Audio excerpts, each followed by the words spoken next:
ప్రభుని మనందరం కూడా మహిమపడుతాం.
దేవుడు మనందరికి ఇచ్చిన అవకాశాన్ని బట్టి మనందరం కూడా ప్రభుని స్తుతిస్తూ ప్రభుని మహిమపడుతాం.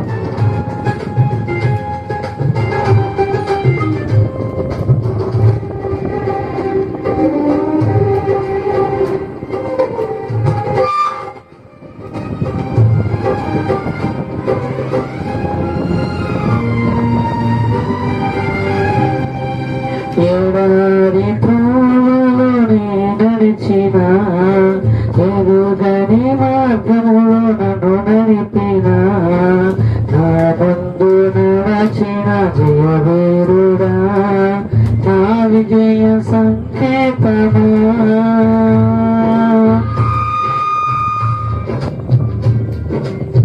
అందరం కొనపడదాం.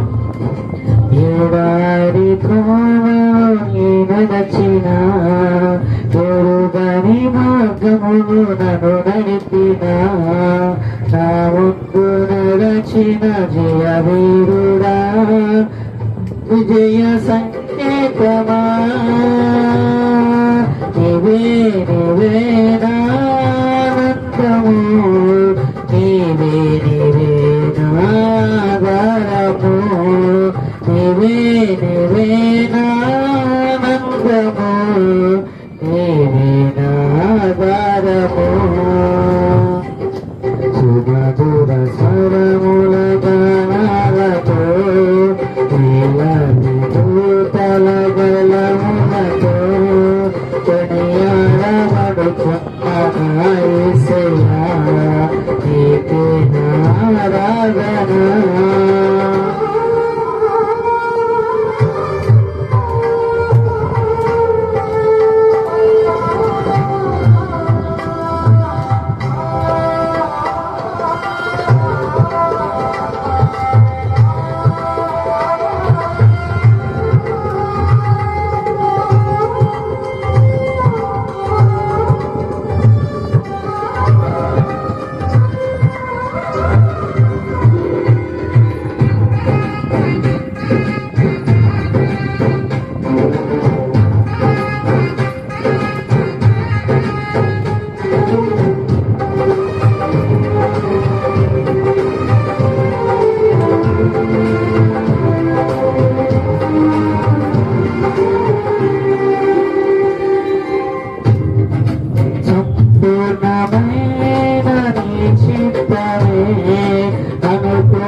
జరిగించుచున్నావు నన్ను విడువక నా ధైర్యము నీవుగా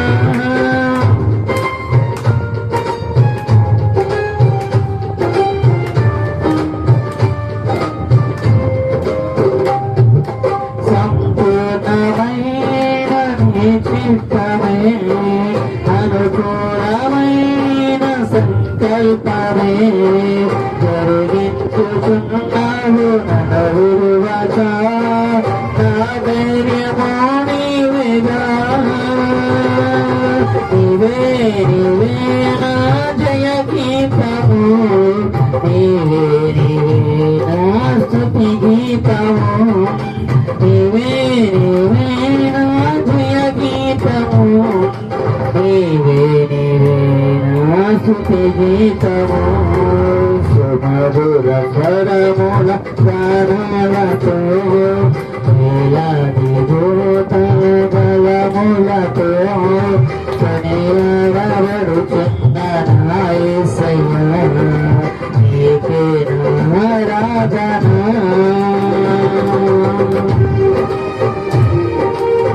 మరి గమనించండి సమయం అనేది చాలా విలువైనది పోయిన సమయం మళ్ళా తిరిగి రాదు దేవుడు మనం దొరికించిన ఈ గొప్ప ఉన్నతమైన అవకాశాన్ని మనము కూడా సద్వినియోగం చేసుకోవాలి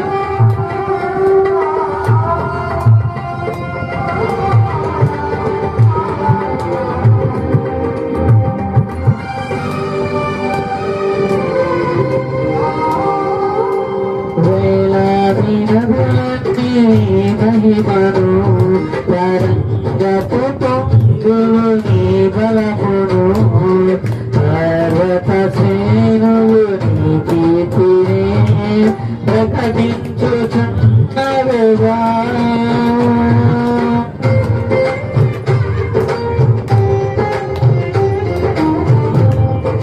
వేలాది నదులన్నీ నీ మహిమను తరంగపు పొంగులు నీ బలమును పర్వత శ్రేణులు నీ కీర్తినే ప్రకటించుచున్నవిగా నీవే నీవే నా అతిశయము నీకే నీకే నా ఆరాధన నీవే నీవే నా అతిశయము నీకే నా ఆరాధన సుమధుర స్వరముల గానాలతో వేలాది దూతల బలములతో కొనియాడబడుచున్న నా యేసయ్యా నీకే నా ఆరాధన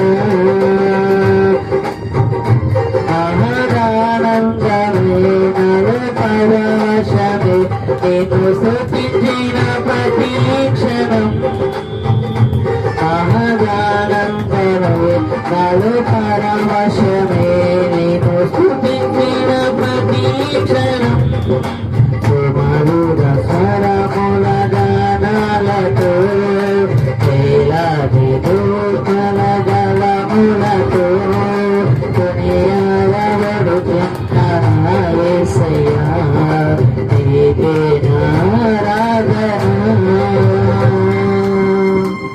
చూడండి 119 కీర్తన మరలా 119 కీర్తన 105 వచనం నేను ధ్యానిస్తూ ఉంటాను, మీరు కూడా ధ్యానం బాగా అనుసరించండి. నీ వాక్యం నా పాదములకు దీపం, నా త్రోవకు వెలుగై ఉన్నది. స్తోత్రం చెప్పండి. వాక్యము అంటే దేవుని మాట, వాక్యము అంటే దేవుడే. వాక్యము అని అంటే ఆ దేవదేవుడు ఆ వాక్యము ద్వారా సర్వాన్ని సృష్టించాడు.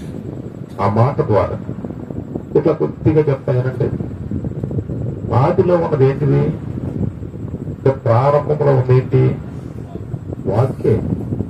హిందువులు ఏమంటారంటే ఓంకారం అంటారు.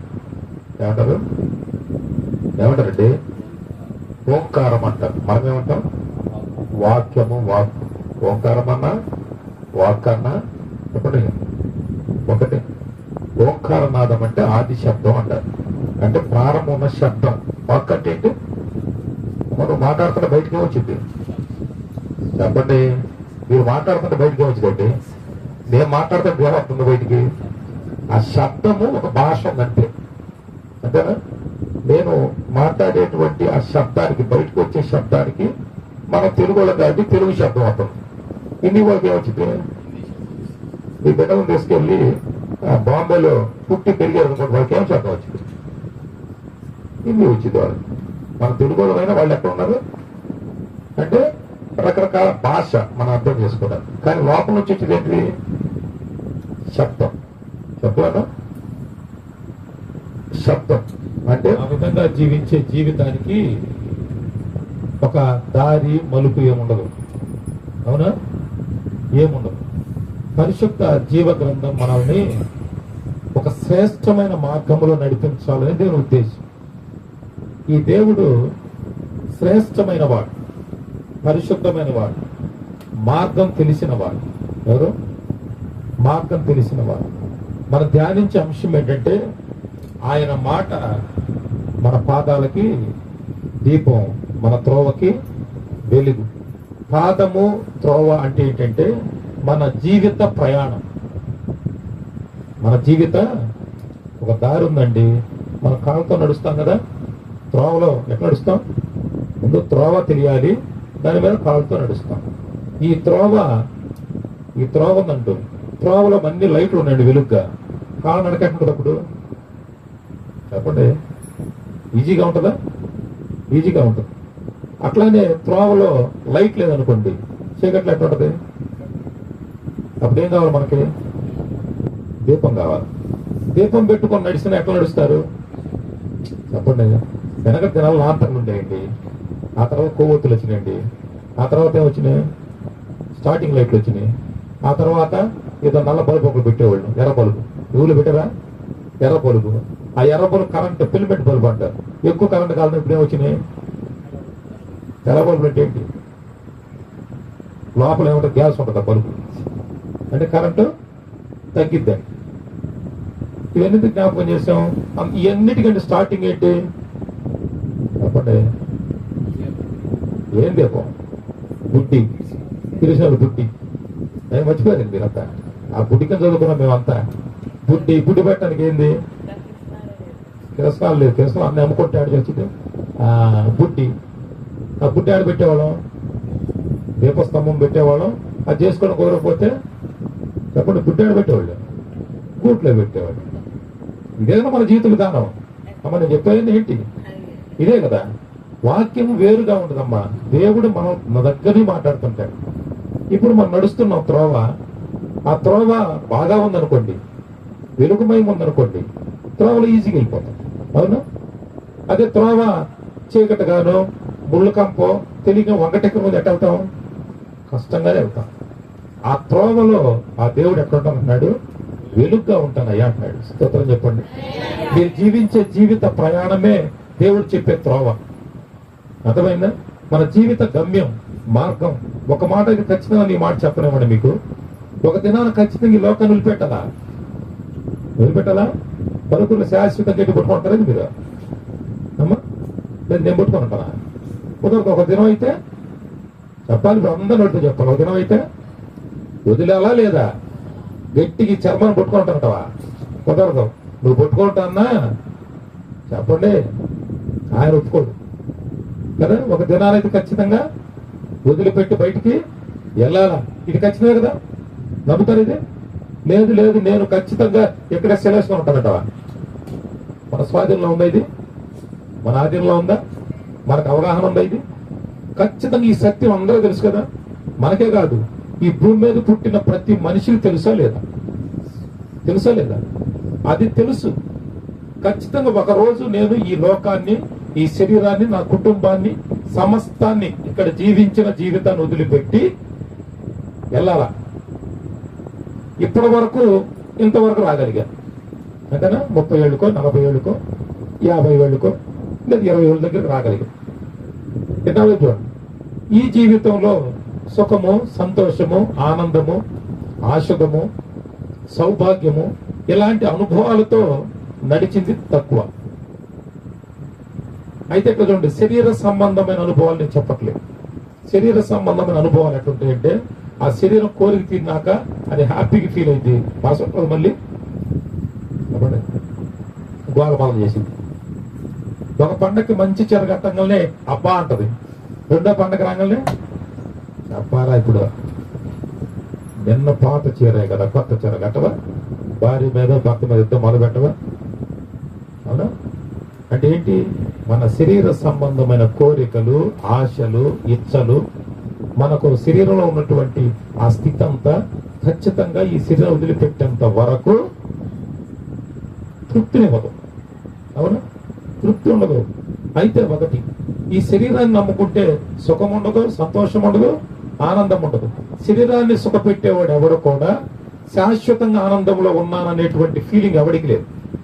ఇది వాస్తవం కదా? రెండు మాటలు వాస్తవంగా గ్రహించాం. ఒకటి, ఒక దినాన్ని ఖచ్చితంగా వదిలిపెట్టి వెళ్ళిపోవాలి.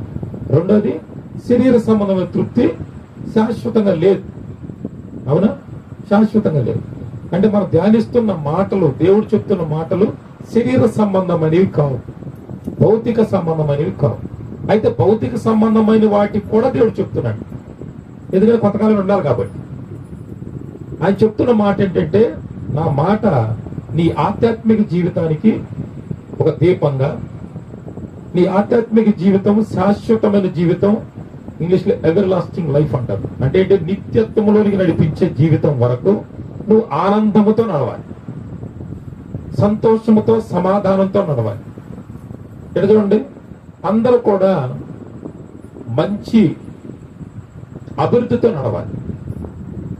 వీటితో పాటు ఈ ఆనందం పొందుతూ శరీర సంబంధమైన భౌతికమైన ఆనందం కూడా కావాలి అంటున్నాడు. ఈ రెండింటిని కలిపి ఆ దేవుడు అంటున్నాడు, నీ పాదానికి దీపంగా, నీ త్రోవకు నేను వెలుగ్గా ఉంటాను అన్నాడు. స్తోత్రం చెప్పండి. నా మాట నేను నీకు ఎట్లా ఉంటానంటే దీపంగా, వెలుగ్గా ఉండి నడిపిస్తాను అంటున్నాడు మన జీవితాన్ని. ఇక్కడ ధ్యానం ఏంటంటే, ఉదయం ఒక అంశాన్ని ధ్యానించాం. ఏంటి? అసలు మన పరిస్థితి ఏంటని ధ్యానించుకున్నాం. ఇప్పుడు కొన్ని మాటలు కూడా మన జీవిత విధానం ఏంటో ధ్యానించుకున్నాం.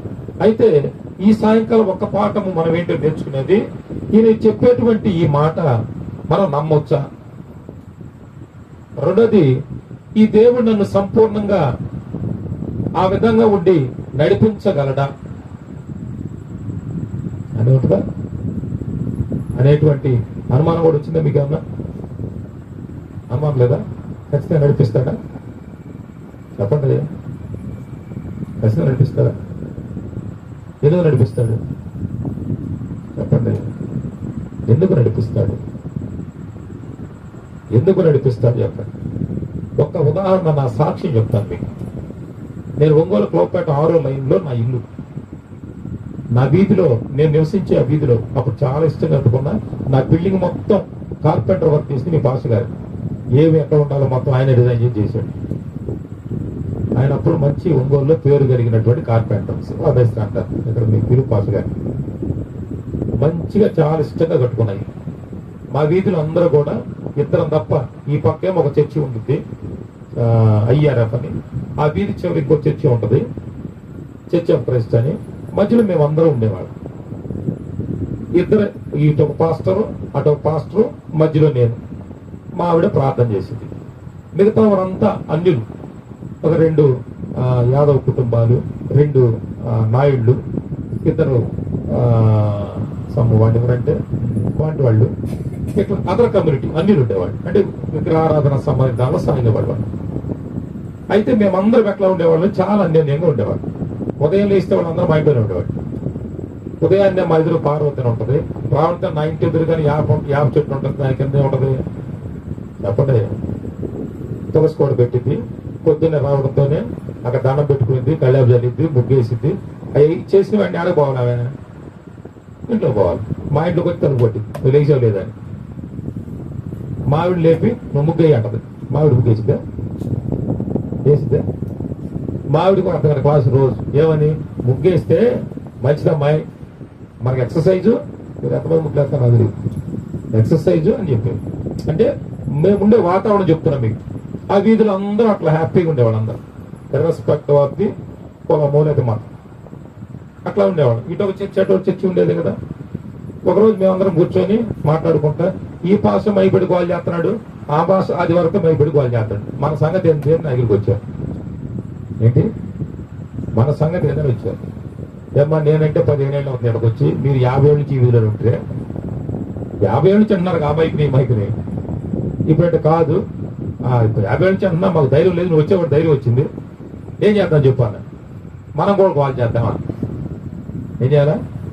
వాళ్ళంటే ఆదివారం మైకి పెట్టి ఖచ్చితంగా వాళ్ళు మైకి పెడతారు. వాళ్ళ చేయాలి, ఒక విధానం ఉంది వాళ్ళకి. అర్థమైందా? అమ్మ నేను అప్పుడు రక్షించబడలా, ఈ దేవుని ఎరగను. మావిడ మంచి ప్రార్థనా పర్రాలు, చర్చికి వెళ్తుంది, నేను కూడా పేరుకే చర్చికి వెళ్తాను, కానీ అంత విగ్రహారాధన సంబంధం అని ఏర్పాటు నాకు. వెంకటేశ్వర స్వామి భక్తుడు, శ్రీశైలం మల్లనాథ స్వామి దగ్గరికి వెళ్ళేవాడిని.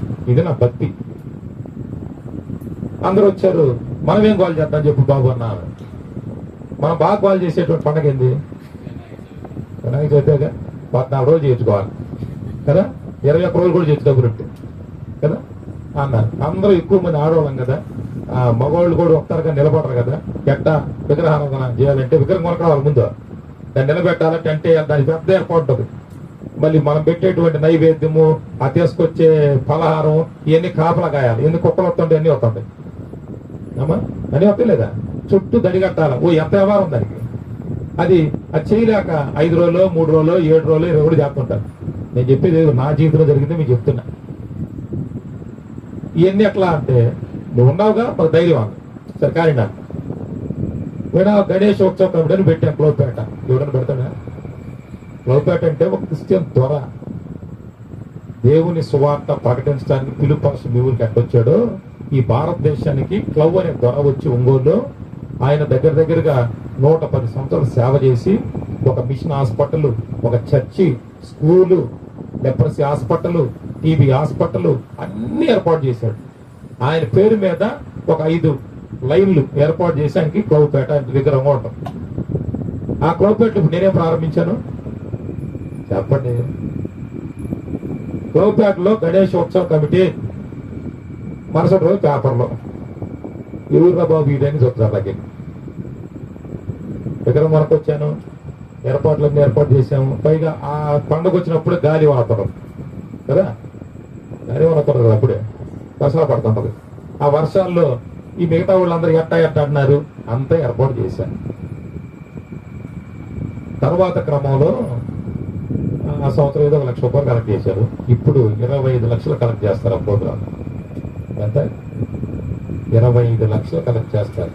ప్రారంభ పూజ నా పేరు మీద చేస్తారు. ఇప్పుడు కూడా నేను దేవుని దగ్గర రోజు అయ్యా నన్ను క్షమించని రోజు అడుగుతుంటా.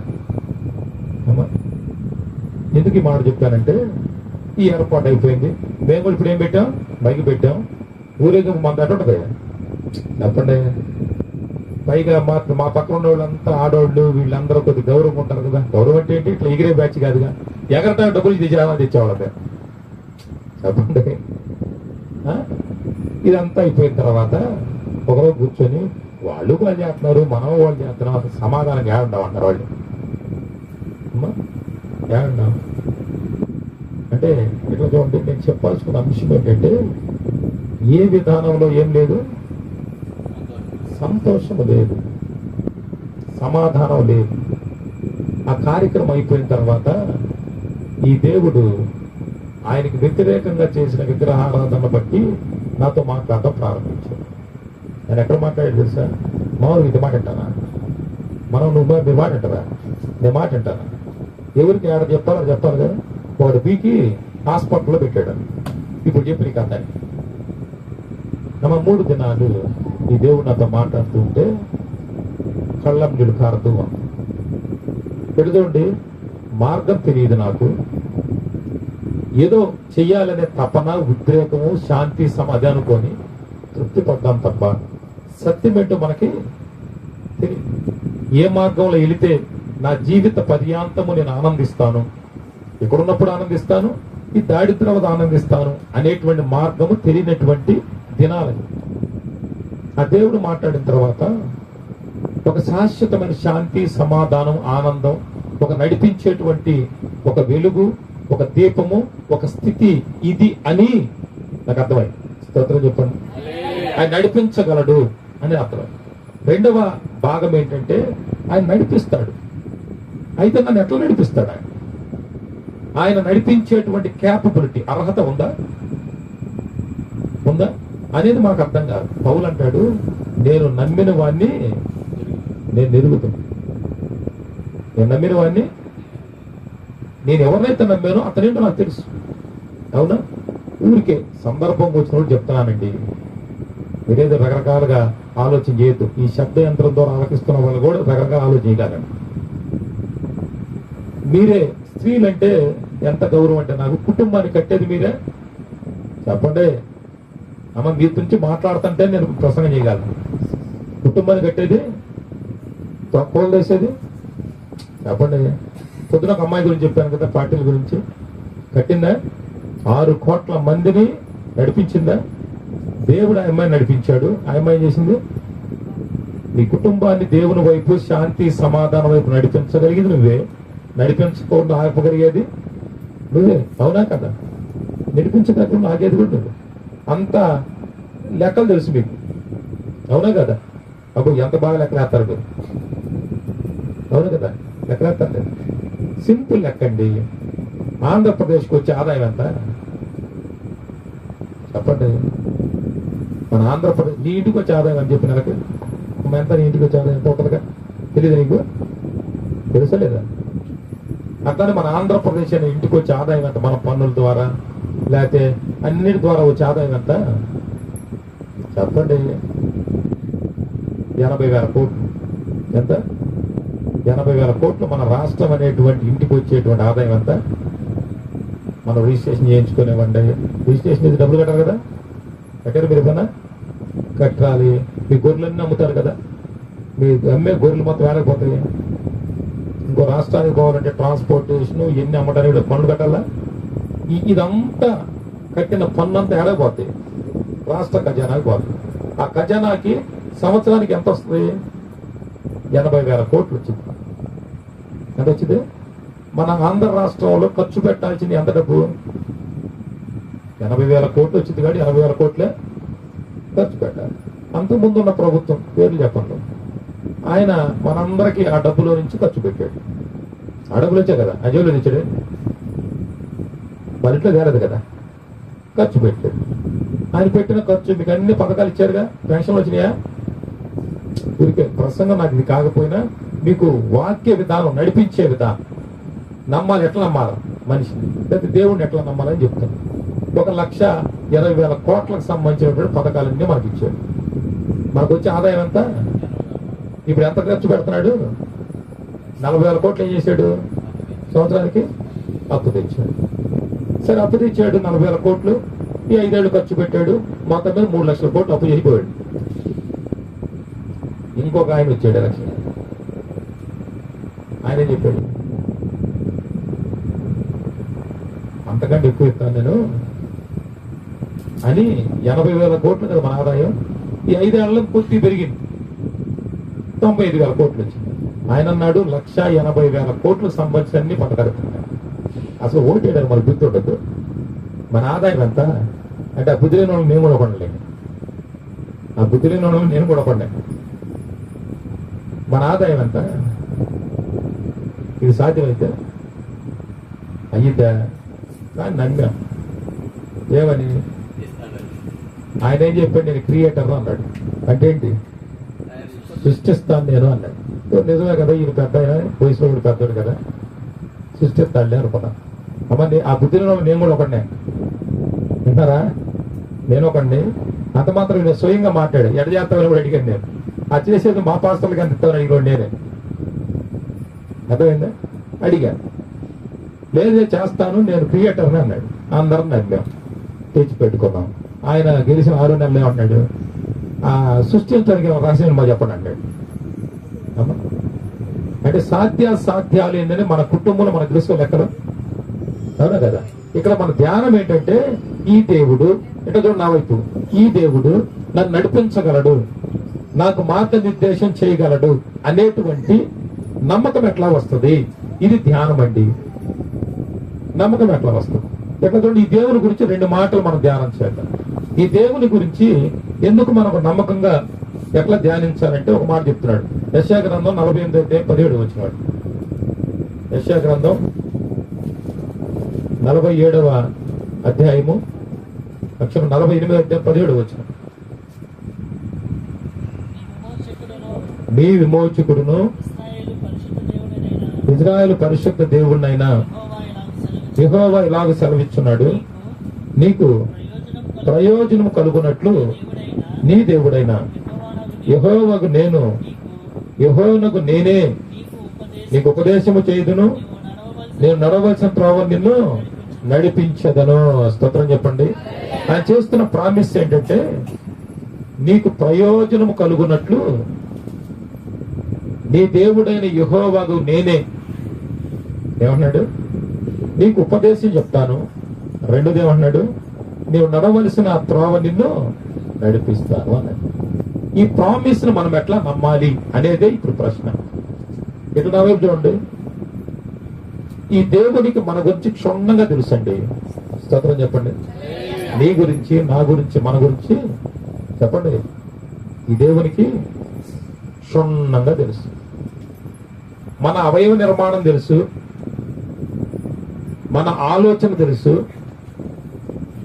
మనము తలంచే తలంపులు కూడా చెప్పండి. తలంపు మన హృదయానికి రాకముందే ఆయన తెలుసు అండి. నోట్లో మాట, మన హృదయంలో మాట రాకముందే ఆయన తెలుసు. మన పడుకోవటం, లెగవటం, నడవటం, కూర్చోవటం అన్ని సమస్తము ఆయనకి తెలుసు. ఇప్పుడు మనం నడిపించగలడా లేదా? అమ్మ చెప్పండి, నడిపించగలడా లేదా? నడిపించగలడా? మన గురించి సమస్తం ఆయనకి తెలుసు. నేను ఎరుగుదును అంటున్నాడు. ఏమన్నాడమ్మా? నేను చెప్పండి. ఈ దేవుడు అంటున్న మాట కీర్తన గ్రంథం 32:8 కూడా చూడండి. ఒక్క వచనం ఉంటది. కీర్తన గ్రంథం 32వ అధ్యాయం 8వ వచనం. నీ మీద దృష్టి పెట్టి నీకు ఉపదేశము చేసేదను, నువ్వు నడవలసిన మార్గంలో నిన్ను చెప్పండి. 32:8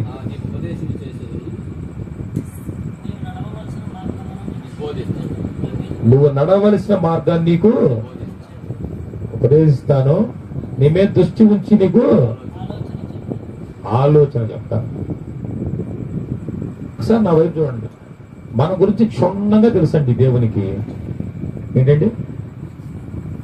క్షుణ్ణంగా తెలుసు నీ గురించి, నా గురించి, మన కుటుంబం గురించి.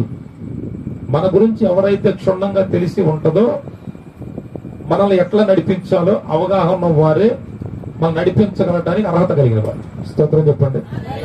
అవునా? రెండోది, మన డెస్టినేషన్ ఏంటో ఆయనకి తెలుసు. స్తోత్రం చెప్పండి. ఉదయం ఒకటి చెప్పాను నేను, ఒక వివాహ విషయంలో మనం ఎట్లా నిర్ణయం చేయగలుగుతాం చెప్పానా? అట్లానే మనకు తెలియని కొన్ని విషయాలు ఉంటాయి. మనం నిర్ణయం తీసుకోలేనటువంటి కొన్ని పరిస్థితులు ఉంటాయి. ఆ పరిస్థితుల్లో కూడా మనం ఏ నిర్ణయం చేస్తే ఎట్టుపోద్దాం అనే ఆలోచనలో ఉంటాం. అప్పుడు కూడా మనం ఎవరి మీద ఆధారపడతాం? ఎవరి మీద ఆధారపడతాం చెప్పండి? దేవుని మాట మీద, దేవుని మీద ఆధారపడాలి. ఎందుకంటే ఆయన గురించి, మన గురించి అన్ని క్షుణ్ణంగా తెలుసండి. ఇంకా ఏది కూడా ఆయనకి మరుగైంది ఏది చెప్పండి లేదు. మనం అనుకుంటాము పిల్లి పాలు దేవునికి. చెప్పండి, మీ ఊర్లో పిల్లి ఏముంటుంది? నాకు తెలియదు. పిల్లి ఆడేలా ఉంటాయి కదా, ఏమనుకుంటుంది చెప్పండి? మనమైతే అక్కడ ఉంటాం, కానీ ఆయన తెలుసు అన్ని. సమస్తం మన గురించి ఎరిగిన వాడండి. స్తోత్రం చెప్పండి. నీ పేరు తెలుసు, నీ ఆలోచన తెలుసు, నీ కుటుంబం తెలుసు. సమస్తం ఆయనకు మరుగైంది ఏదిగా లేదు. కాబట్టి మనం నడిపించడానికి ఆయన అర్హత కలిగిన వాడు. స్తోత్రం చెప్పండి. కాబట్టి ఆయన మనం ఏం చేయాలి? నమ్మాలి, విశ్వసించాలి. మన జీవితాన్ని ఆయన చేతిలో. పౌలు ఏమన్నాడు? నేను నమ్మిన వాడిని ఎరుగుతును, చివరి దినం వరకు ఆయన నడిపించగలడు అనేటువంటి గ్యారెంటీ నాకు దొరికింది. స్తోత్రం చెప్పండి. సామెతల గ్రంథం 3వ అధ్యాయం 6వ వచనం ఒక మాట ఉంటుంది చూడండి. సామెతల గ్రంథం 3వ అధ్యాయం 6వ వచనం. సామెతల గ్రంథం 3వ అధ్యాయం. నీ ప్రవర్తన అంతటి యందు ఆయన అధికారానికి ఒప్పుకొనుము, అప్పుడు ఆయన నీ త్రోవలను సరళము. నీ ప్రవర్తన అంతటిలో దేనికి ఒప్పుకోవాలా? ఆయన అధికారానికి ఒప్పుకోవాలి. ఒప్పుకుంటావా? అయ్యా, నేను నడవలేను, నిర్ణయం చేసుకోలేను, సుఖ సంతోషాలతో, ఆనందముతో, ఆశ్రమంతో, అభివృద్ధితో జీవించే జీవితాన్ని జీవించడం నా వల్ల కాదు.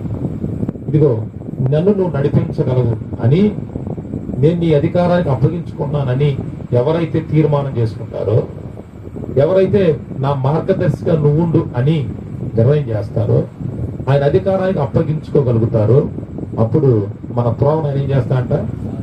సరళం చేయటం అంటే ఏంటి? ఒక మనిషి నడవటానికి ఇరుకు ఇబ్బందులు లేకుండా రోడ్డు ఏం చేస్తాం? క్లియర్ చేసుకుంటూ వెళ్తుంటాం. దేవుడు కూడా మన మార్గాన్ని ఏం చేస్తాడు?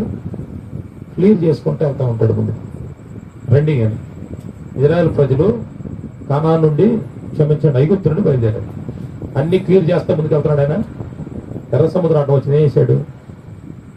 క్లియర్ చేసి రొట్టేశాడు. పదండి వేశాడా? నడిపించాడు. అరణ్యం వచ్చింది, అరణ్యంలో ఆహారం పెట్టాడు. ఎడారి వచ్చింది, నీళ్ళు ఇచ్చాడు.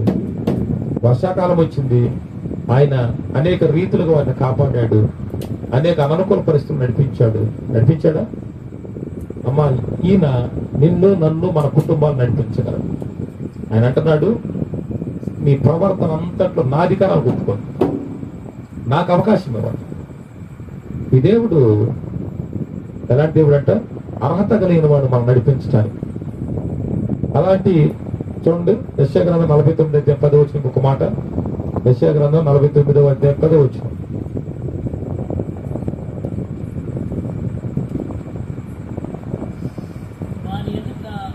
వారి యందు కరుణించేవాడు వారిని తోడుకొని పోవును, నీటి బుగ్గల యొక్క వారు నడిపించును.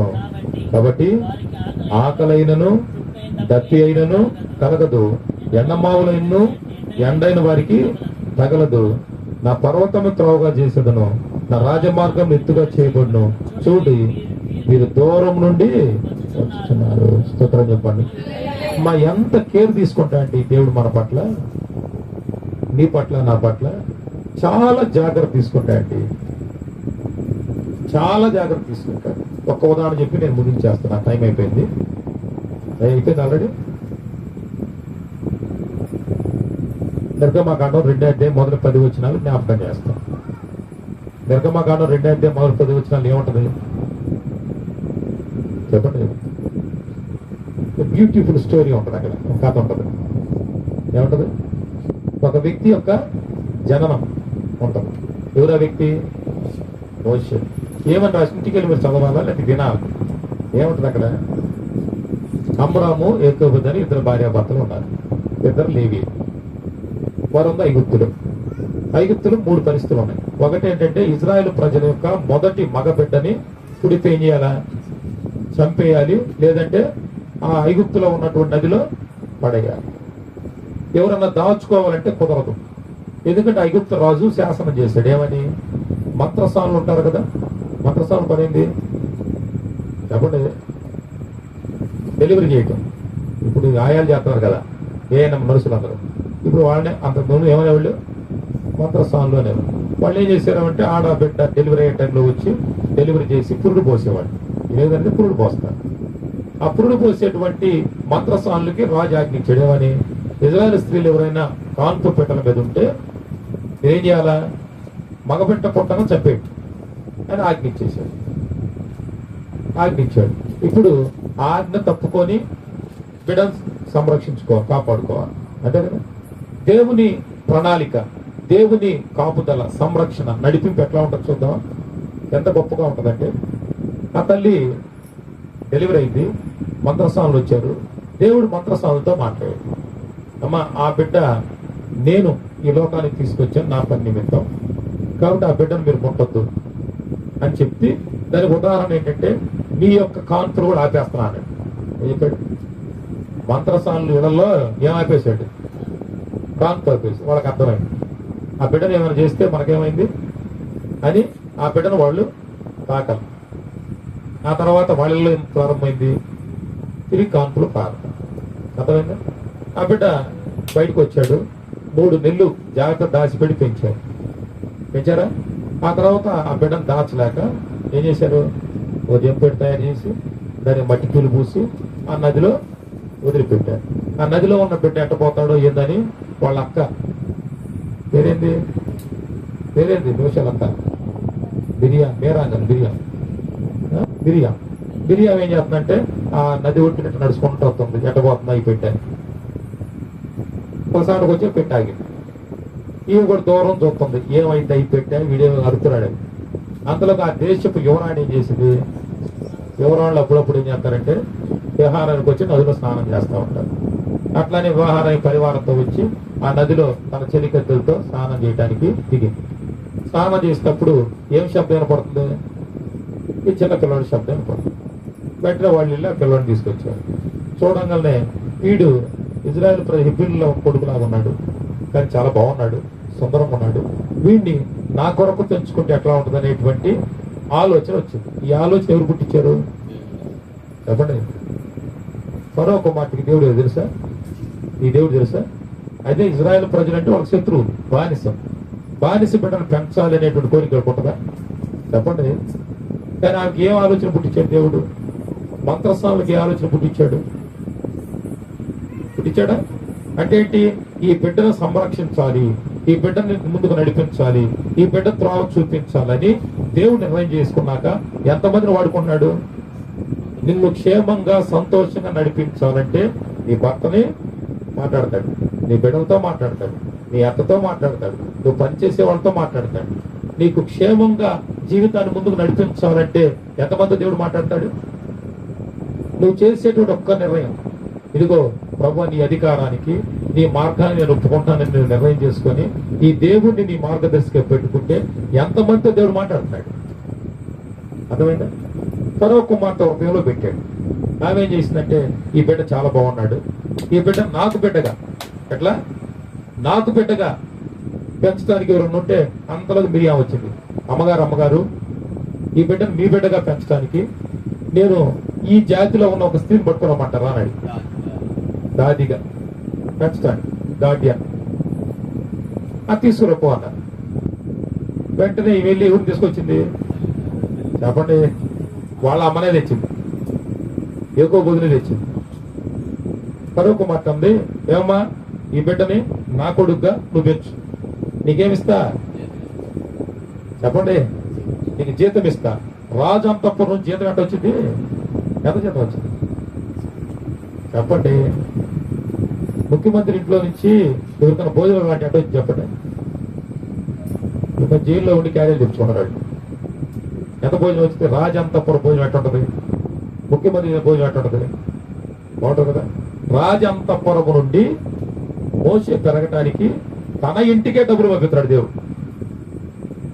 అందరూ అన్నారు ఏకోపోతే ఇంట్లో ఏందండి ఇంత విలాసం?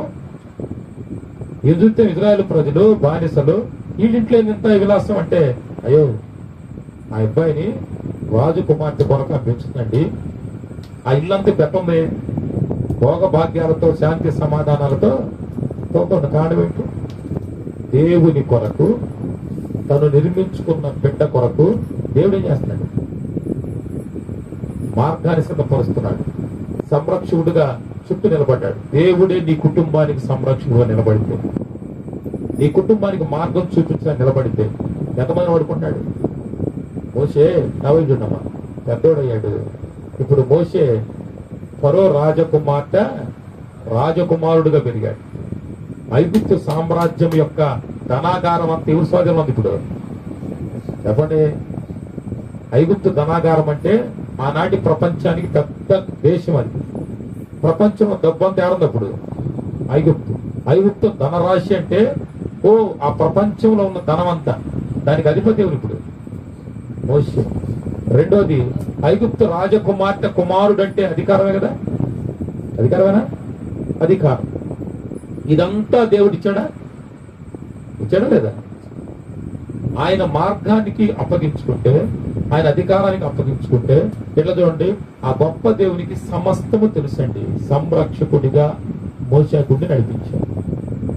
చివరికి ఆ మోషే ఈ దేవుణ్ణి తెలుసుకున్నాక, ఆయన చేసిన పని తెలుసుకున్నాక, ఆయన నడిపించిన మార్గం తెలుసుకున్నాక, మన వైపు చూడండి ఒకసారి, నిద్ర ఒక్క నిమిషం తెలుసుకోకుండా ఆయన ఏమన్నాడు తెలుసా? అయ్యా, ఇదిగో ఐగుప్తు ధనరాశి నాకు వద్దు. చూడండి, ఇప్పుడు రాసిన పత్రిక 11వ అధ్యాయం ఆ ఒక్క మాట చదివి నేను ఆపేస్తున్నాను. మోషే పెద్దవాడైనప్పుడు 24 వచ్చిన విశ్వాసాన్ని బట్టి ఐగుప్తు ధనం కంటే క్రీస్తు విషయమైన ఎంత గొప్ప భాగ్యం ఎంచుకొని అల్పకాలం పాపము అనుభవించుట కంటే దేవుని ప్రజల శ్రమ అనుభవించుట మేలుని యోచించి ఫరో కుమార్తె కుమారు అనిపించుకున్నట్టుకు ఒప్పుకొనలేదు. ఎలయనగా అతడు ప్రతిఫల కలవబో బహుమానం దృష్టి ఉంచెను. విశ్వాసం అతడు దుష్టులైన వారిని చూచినట్టుగా స్థిర బుద్ధి గలవాడై రాజు అయిపోయి ఐగుప్తుని విడిచిపోయాను. స్తోత్రం చెప్పండి. 3 అంశాలు. ఒకటేంటి? ఐగుప్తు ధనరాశి నాకు వద్దన్నాడు, ఎందుకంటే దాంట్లో శాంతి సమాధానం లేదా. రెండోది, ఫరో రాజకుమార్తె కుమారుడు అనిపించుకోవడానికి ఇష్టపడు. మూడోది ఏంటి? అల్పకాల పాప భోగం అనిపించు కంటే, అల్పకాల పాప భోగం అంటే ఈ లోకములో 60 ఏళ్ళు 70 ఏళ్ళు 80 ఏళ్ళు ఆయుష్ ఉంటది. ఈ 80 ఏళ్ళ ఆయుష్ కాలంలో ఈ పాప భోగం అంతా, లేకపోతే ఈ లోకంలో ఈ సుఖశాంతులంతా, లేదా ఈ శరీర తృప్తి అంతా అనుభవించడం కంటే ఈ 3 వద్దనుకున్నాడా? స్థిర బుద్ధి గలవాడై క్రీస్తు విషయం నిందే గొప్పదని ఎంచుకొని ఏం చేశాడు? ఆ సమస్తాన్ని వదిలిపెట్టి దేవుని వైపు తిరిగాడు. స్తోత్రం చెప్పండి. ఇదంతా సమకూర్చిన సంరక్షకుని వైపు తిరిగాడు. ఆయన మాటే, ఆయన మార్గమే, ఆయన అధికారానికి అప్పగించుకొని ముందుకి సాగాడు. స్థిర బుద్ధి కలిగి. అమ్మ, దీవించబడ్డా, ఆశీర్వదించబడ్డా, సంరక్షించబడ్డా. ఆయన యొక్క అందరు ఆయన యొక్క అర్హత ఏంటంటే నిన్ను నన్ను నడిపించగలరు. తలలు దించని ప్రార్థించారు.